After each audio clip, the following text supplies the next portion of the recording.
Well, afternoon, and congratulations, you've done 15 days of a 21-day challenge.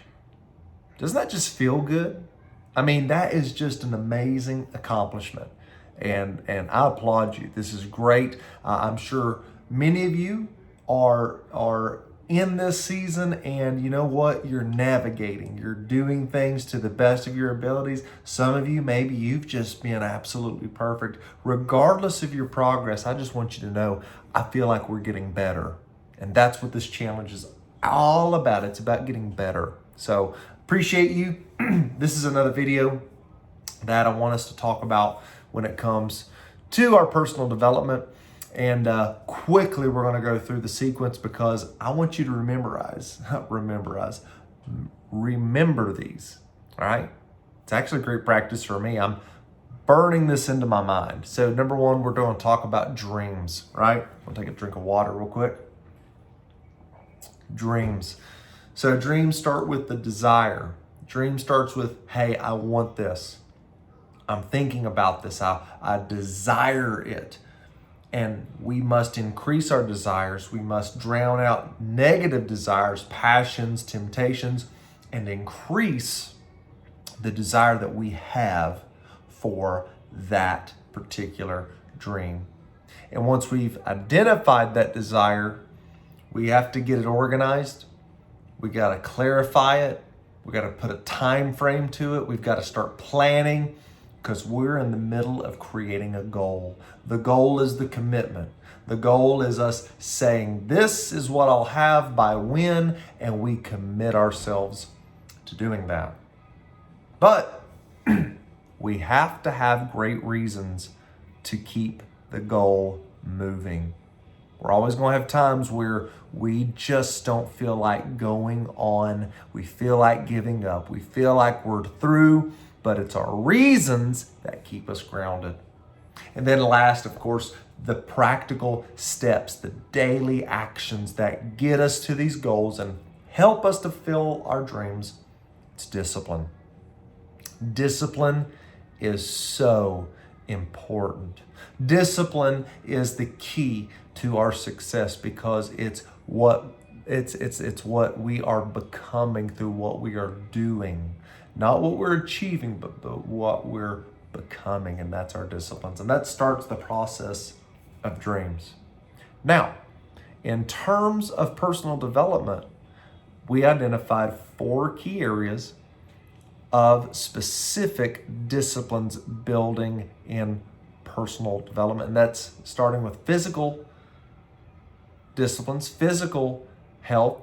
We want to increase our vitality. We want to feel better. We want to have more energy. We want to look better. All of these things are important, and it takes discipline. So we have physical disciplines, right? Better hydration, better nutrition, more exercise, better rest. All these things are important. We've also got our emotional health, our attitude, how we perceive life. Is the environment around us, is it positive? Is it negative?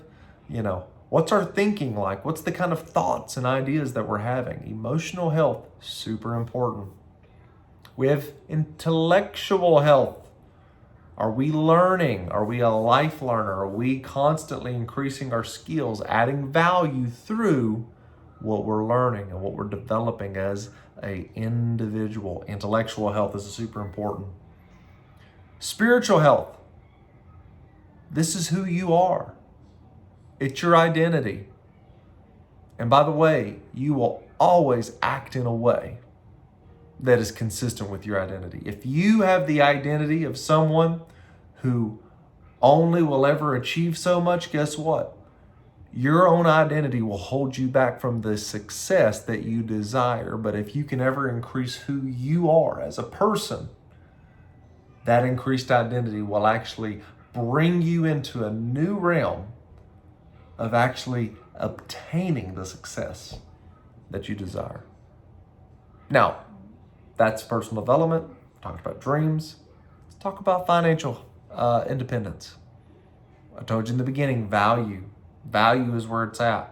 You must increase your value to increase your income. That means you have to serve better. You have to have more skills, more knowledge. You have to help bring more impact, more revenue to your company.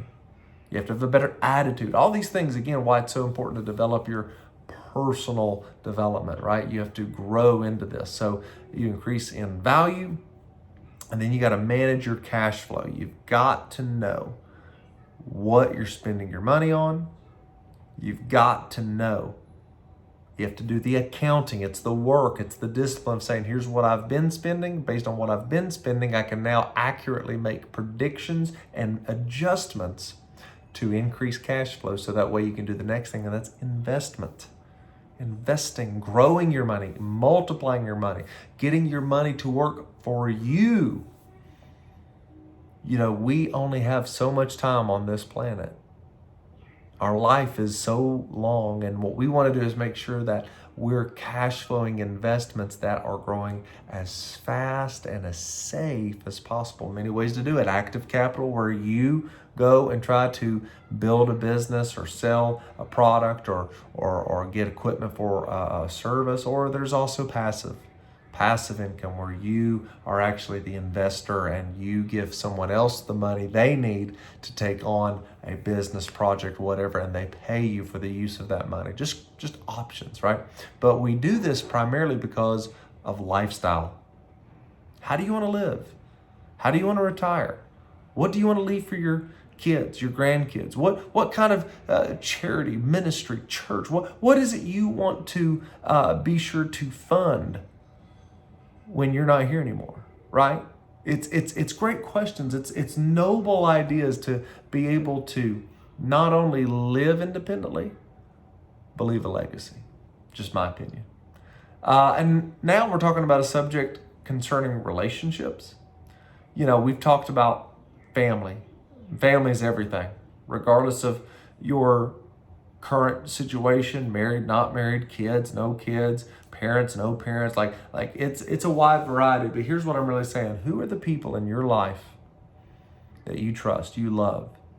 I'm just merely asking us to acknowledge them and make sure that we're paying good attention, being sure to have disciplines in our lives to acknowledge them, thank them, express gratitude, right? Serve, right? These are the people that you trust, and you want to invest in that relationship. So make sure that you are pouring it on.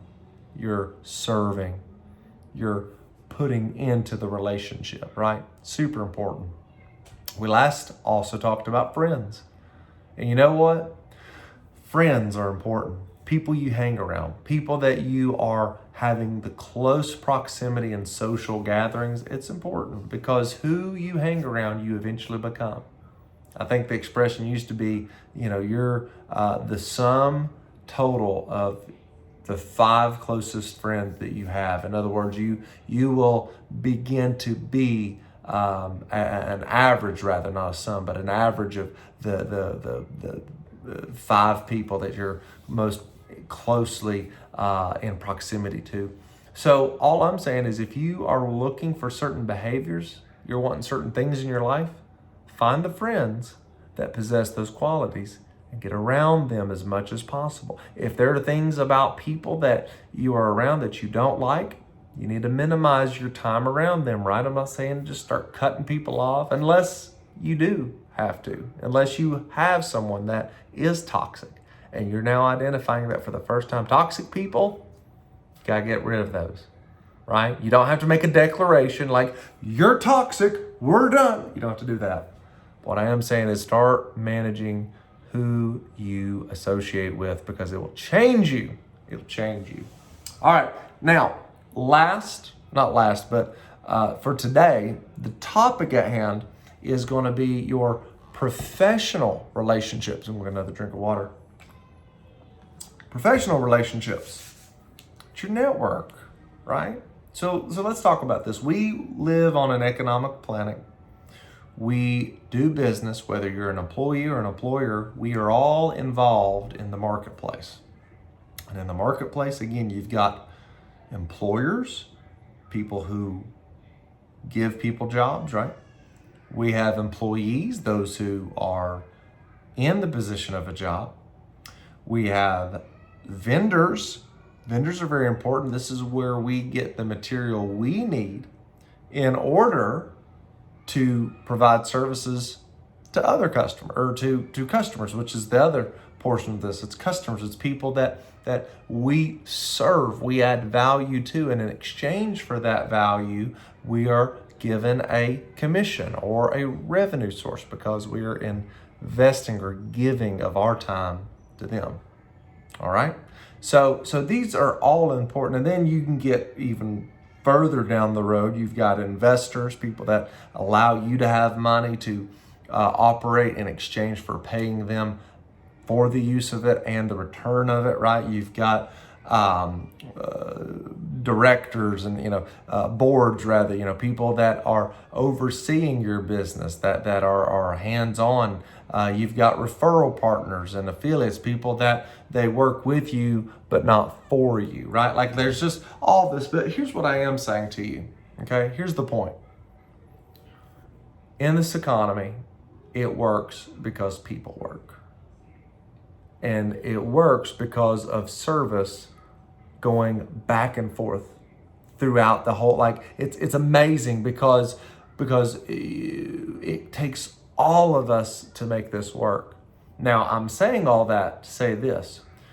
It's amazing the abuse and mistreatment of vendors, customers, employees. Like, doesn't matter the relationship. All I'm saying is we fail to recognize the dignity of work, and we mistreat one another, yet it's people that have everything that we need. When I say everything that we need, let me clarify. It's people in which we are called by God to serve, and that's actually this idea of economy is it's His idea, right? It's us serving our brothers and sisters. I believe it was Rabbi Daniel Lapin has a great book, Thou Shalt Prosper. It's a great principles of the Old Testament that are for today still. I mean, the Bible is for today, but it's just amazing how he's brought those great teachings in the Hebrew community to modern day, every person type thinking. And it's a beautiful thing. And that's what he talks about. We're called to serve one another, and we get our reward through our service. That's why businesses, right? You want a business that stands behind their work, stands behind their products, right? Because the service and products we offer one another serves one another, right?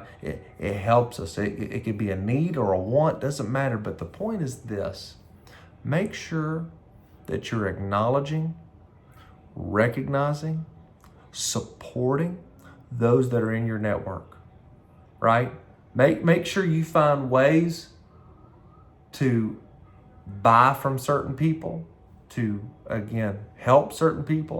Like understand who your network is and be specific and be proud. Let me say this to you: be proud of what you do for others, and make sure you're supportive of what others do for you.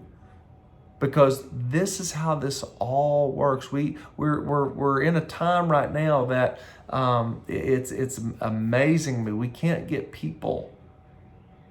Businesses can't get people to come to work. They can't get people hired. Businesses are having a tough time, not because they don't have the customers. They don't have the employees to generate the service and products in order to create the transaction, which is the exchange of goods, services for revenue. So what's the problem? The problem is we're not serving one another. We're not helping one another. And when that happens, man, we start messing with the economy. There is no greater thing to daily get up and honor God through serving one another in the marketplace. But we got to take care of one another, right? We've got to be respectful of our vendors. We've got to be respectful of our customers, of our employees, our employers, right? Like, we've got to really learn how to really begin working together. Look for ways to win, right? not to destroy, but to win. Yes, there is competition. Understand, that is a part of the idea of competition, right? The customer's the one that wins out of the competition. But I'm just simply saying, let's make sure that we go out to give as much service as possible to one another in all arenas of the marketplace. Because I promise you this, we all prosper when we serve one another. So take care of your network. Be there, be connected, be concerned, be a part, and we'll be back tomorrow with the last idea that I have to share with you for meaningful relationships.